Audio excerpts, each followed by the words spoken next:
What's up, everybody? Welcome to Make Things Tiny. My name is Mick. Lately, it seems like there's another tiny house scam popping up every single day. So today we're going to cover the latest scam in the industry, and we're specifically going to talk about what this means for those of you who are interested in buying tiny homes, how you can prevent yourself from being scammed, and what changes are necessary in the industry so that this doesn't keep happening. If you're new to the channel, please take the time to subscribe. Let's get into it. Let's talk about this latest tiny house scam. Alright, welcome back. I got my notes. We're going to get into it. We're going to talk about this latest tiny house scam. Before talking about the specifics of the scam, I do want to talk a little bit about just like a recap of the tiny house buying process, because the specific stage in the process at which this particular scam is happening is really important. So if you remember from a few videos ago on just tiny house scams in general, how to spot a scammer, I talked about the tiny house buying process. In this particular case that we're talking about today, we're talking about that space in between where you've already given the builder the money and maybe they've built it a little bit and you've got to give them more money. So that's the stage that we're focusing on today. So we're basically in a more money is more problem situation because, as I've mentioned before, once you give a builder money, that's money's gone, right? So unless there's specific language in the contract, which we'll talk about later on in this video, you're kind of out of luck depending on what happens next. So the current scam that we're talking about today is with Next Generation Builders. For those of you who don't know, Next Generation Builders is a contractor. It's an ADU and tiny home builder based here in California. So how I found out about them is because I actually reached out to them on social media months ago. I saw their Instagram, it looked legit. I just reached out to them to talk about potential ways to collaborate. The owner did reach out, or CEO reached back out to me, so they were interested and they just kind of ghosted. So and that was kind of the last I heard from them. But since then, they've made headlines for taking upwards of 80% of the initial builds for people's ADU builds and then radio silence. So person signs the contract, they give them a significant chunk of money in a lot of the instances I've seen, and then they just stop talking. They had a clean record with the contractor's licensing board at the original time when this came out. Since then, their license has been suspended, but the company is still operating under a new name.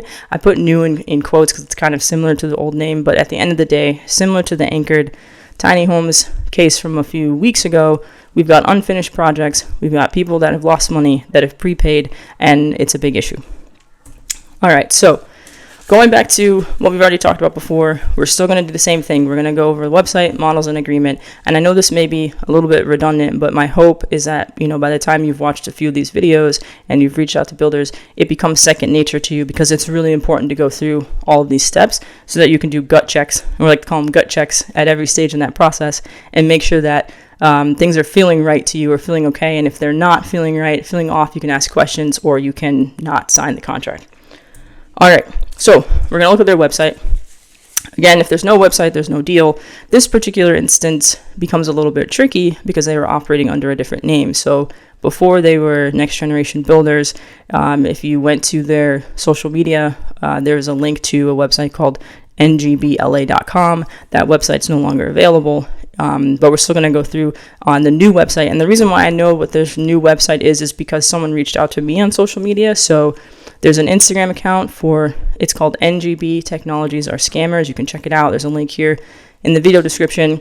It goes through some of the victims. It sort of like has a more in-depth account of what's going on. It's from an individual who has been mistreated or taken advantage of by the company. So you can check that out as well too. But from what I know, and also what was covered in the news segment, is that now they're using NGB Technologies as their company.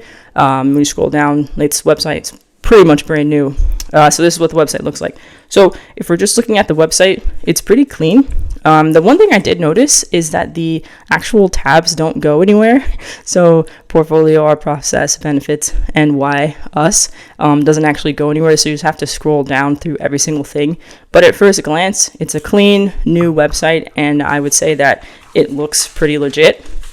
So after that, then you've got to look at whether or not renderings are enough. So if you go to their website, and this is an important question, I want to know what you all think about this. So make sure you drop a comment about this particular question, because it's not uncommon for a builder to have renderings on their website, right? Like, it's part of the process. They come up with a design, they meet with an architectural designer, they give them the renderings, they put those up sometimes while they're building the home. Now, that's not a problem for a legitimate builder because you can trust that they're going to build the house. My question for you all is whether or not renderings are enough for you to move forward in a process where you would pay someone to start a build. And I'm on the fence about it because, again, there are some really solid builders who just don't have an actual house built yet, but the rendering is legit. They're putting in the time and the money, and it's going to look just like that. But then there are other people who are using the renderings as a way just to kind of lure you in and get you to sign the contract and pay the deposit, and then, you might never see the house. So I don't know, that's just a question for you all. I'm on the fence about it. So basically then when we go to the website, we're also looking at testimonials. This is a moment where I just want to take a second and talk a little bit about the difference between online testimonials from like individuals when you scroll down to the website and online reviews through like Yelp or Google or the BBB. So this is where things get kind of interesting because if you look at their website, even though it's legit, when you scroll all the way down to the testimonials, there's a couple options. There are video testimonials. Some of them look fine and they look like just regular people talking about it that may or may not be actual clients, but then other ones look kind of like edited, like like a TikTok video or a reel on Instagram where you take a backdrop and then you just kind of layer something on top of it. So I would say to be potentially cautious of website testimonials because they can be AI generated. They're not necessarily real. So when you scroll down to a website and you see these like little text blocks with like someone's comments and like reviews and like a photo, the photos of the people could be fake. They could be stock images. The content generated in the actual review could be AI generated. So in this case with NGB Technology or ngb.tech, which is the website, I'm on the fence. I'm not sold when I look at their online reviews or look at their website reviews as to whether or not it's legit. So we move on to models. As we remember from before, if there's no models, it's really hard to say whether or not it's legit. It just depends. But previous customers tend to be a really good option to go to. But if you look at their website here for NGB, they do have a section where you can look at the portfolio and they'll do ADU walkthroughs. Some of these look legit, some of these don't. So it's up to you. I would say go to the website. I would love to know what you all think, whether or not you think these are legit or you think there's a way that they could have made those to look legit, but they're not. So that's your option there. So again, we don't really have like super concrete stuff to go off of in terms of their potential models, but we have a lot to go off of when it comes to their reviews. So just like all the other places, we start with the reviews. We're looking at the reviews. They have plenty of 5-star reviews. They've got some great ones from 2022 and 2023 where people say they did a fantastic job. They drove 2.5 hours just to meet them. They had exceptional customer service. They made them feel really comfortable. They put them at ease, that sort of thing. The only thing with the 5-star reviews for next generation builders is that they're older. I couldn't find any for 2024. All I found were for like 2020, 2022, 2023. So that being said, there could be a chance that this once was a solid, reputable company and over time something changed and then it turned into a scam. So it doesn't always have to be a scam the entire way, but it matters in this case that it is. So when we look at the 1-star reviews, that's when things sort of get a little bit less it's less of a question whether or not they were scamming people. So these are from recent ones. So these are from August. This is from this year. This is from a month ago at the time that this video is recorded. So they say, don't do it. They have good salespeople. That's all. They're talking about outsourcing. They talk about how over the course of multiple years, they've dealt with 4 designers, 4 different project managers. It took over 2 years to get their permit. They signed a contract in 2022 and they still don't have an ADU build. They talk about how at the beginning things were good, but then they scammed them. They took $16,000 and then just disconnected their phones and they can't get them to answer. Someone else talks about how they have 42 overdue invoices, and that they don't trust them. Very unprofessional. The BBB is where it gets even more interesting because there are complaints from the BBB. So for those of you who don't know how that site works, there's reviews, but then there's also formal complaints that people are like, hey, Better Business Bureau, can you investigate this company? Can you check them out? So there's a couple. There's one where someone talks about how March of this year they gave them $143,000 of the 180 contract price, and they abandoned the project completely. They left them with nothing, just framing, no electrical, no plumbing, no roof, no doors. The project's going to cost them over $300,000 now, and they don't reach out, like they don't respond. Someone else was putting a complaint up on behalf of their mother-in-law, trying to figure out how to get money back. So that's an interesting one because they gave almost $200,000 multiple payments, and then the project's just not finished and they can't get a hold of them. But the biggest thing for this particular case that I wanted to talk about with you all today is the financing part. So when I was going through the reviews, I came across something that I hadn't really thought too much about before. For those of you who don't know, a lot of the buyers, when you're looking at tiny house companies, a lot of the buyers are actually cash buyers in this industry because it's expensive for one, but it's also hard to get financing. But in this particular complaint through the BBB, they brought their loan into it. So this is where I want to talk to you all about whether like the financing side of potential scams in the industry. So in this particular instance, they said that they were pressured into applying for a loan. They agreed to see if they qualified, but they said they wouldn't start the project, and they advised the NGB not to withdraw their funds until they gave them the go-ahead. So then they canceled the project, and it turned out that they had already taken the money. So then they had to reach out to their lender and find out if they could get a refund. The lender said they could, but now the company won't answer. So not only are they're out the money, but they're out money for a loan. So this is a big one. This is something where I was just curious about, what you all think. So again, drop comments, but this is where it's really important to think about what you're potentially stepping into, because to take out a debt, from a lender, depending on the lender, it's just your debt, right? They're not gonna be like, oh, I'm so sorry that the company scammed you. We'll just cancel your debt. Like once you take out a loan, you take out that loan. So that's another component. As those of you who are looking to go tiny, look into financing, make sure that you feel really, really confident in the builder that you're working with. You've got all the proof, you've read the contract and all of that before you go ahead and do the financing part, because you don't want to end up in a situation where you owe a bank, you owe a lender, and you don't have a house to show for it. So again, this just goes back to the importance of reading the contract. I can't stress that enough, because in this case, it seems like everything else, at least before they switched over to this NGB technology site, was pretty legit for people. Like they had a solid social media. I reached out to them. They had a solid social media presence, solid website. Now, this new website is a little less solid because if you go to their LinkedIn, it says that NGB Technologies is actually a company that works with contractors using AI to help them win. But you go to their website, there's no mention of contractors. It's just an ADU site for people, consumers to buy them. So that discrepancy should be enough for you to potentially think like maybe this isn't a good idea to move forward. But before that, it seems like they had all their ducks in a row. So this again goes back to like, what can you do?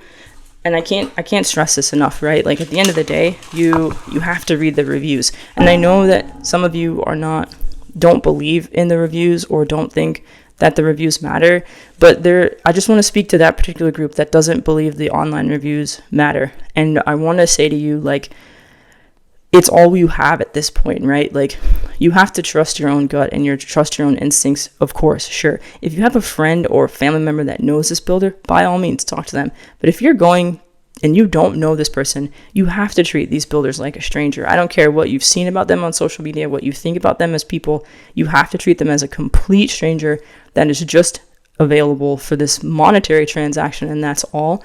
And it can be really helpful to hear from people who have already interacted with them. Take both sides, right? Read the positives and read the negatives, but don't ignore the negatives. So read as many reviews as you possibly can. I know it's time consuming, but we're talking about tens of thousands of your dollars. Document everything you can during the process. Email, paper. I would say try to avoid texting. I just feel like things can get lost in translation there, but paper, it's hard to deny. Emails are hard to deny. Leave honest reviews. It's so helpful for people. Some of these reviews are going to save people from, being out hundreds of thousands of dollars. Make sure you leave follow-up reviews once the work is done. I saw a few people who did that. So they had a review from 2020, and then they had an update later, and they're like, just kidding. I have nothing to show for this money I've put in. File complaints if you have a negative experience. It's worth the time. And then I can't stress this enough. Have someone else go over the contract with you. You might read it and think it's legit. Someone else might read it and be like, did you not see what what it says here in this middle part? So just get another pair of eyes on it. So if you look at NGB, their scam test results, their website, we have to say no, right? Because they just switched too much. They had a website that's gone. They have a new one, doesn't match their LinkedIn. It's not a lot of information from it. The models is, again, kind of iffy because we're not really sure what we can trust in those videos. The agreement is definitely iffy because we don't have it, but we're going off of people's reviews. There's got to be something in there. Maybe there's a certain amount up front they have to pay. That's not all right. So is there a solution? This is a really important part of this video because I've been trying to think about this as more and more scams pop up. I think, okay, well, what can the industry do? What maybe should the industry do? And so these are some of the things I've come up with. I'm curious to know if what you think about it. If you agree, disagree, that's perfectly fine. Drop it in the comments. But the first thing I was thinking about is it possible to put a cap on how much a builder can charge for a deposit? Because it really varies. I've seen anywhere from like 5% to 10% to 25 to 30, and that's just really inconsistent. And I was thinking about the security deposit laws here in California. So for those of you who don't know, they passed a legislation, they passed a law where it says you can no longer charge more than 1 month's rent for a security deposit for landlords of certain sizes. And I think that's a great step, in the right direction. So maybe there's something similar that can be done here. Performance-based contracts, I guess in this case, maybe a little more strict versions of performance-based contracts. Like, I will give you 10% to start the build. 10% of 100K, that's 10K, right? I'll give you this much to start it. But you're only going to get more money as it progresses. So it sort of forces them to build the house. But I don't know what that looks like. So those of you who have bought tiny homes, if you can drop a comment about if there was a performance aspect to your contract. That would be helpful for us to know. A guaranteed amount back for clients if there's an issue.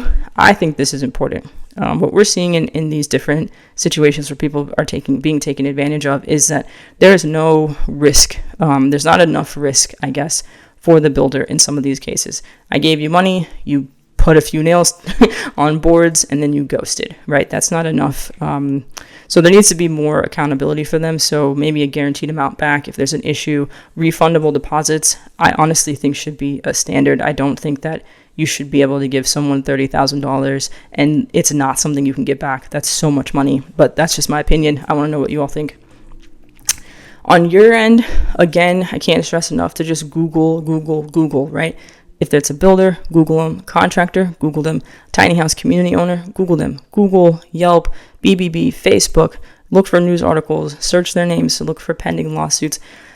I know it's a lot of work because you're seeing how much time and effort I'm putting into doing this here. And this is just, scratching the surface for a lot of these different cases or situations I've talked about, but it's so important because we're talking about your money and your time. So what do you think? What do you think about the NGB technologies, the next generation builders scam? There's a news article on them. So that's how I found about it. Someone let me know about the news article. So you can check that out. There's a link to that in the video description too. But what do you think in general? Is there something we can practically do? Is there something that the industry should be doing or could be doing to prevent this in terms of laws or standards?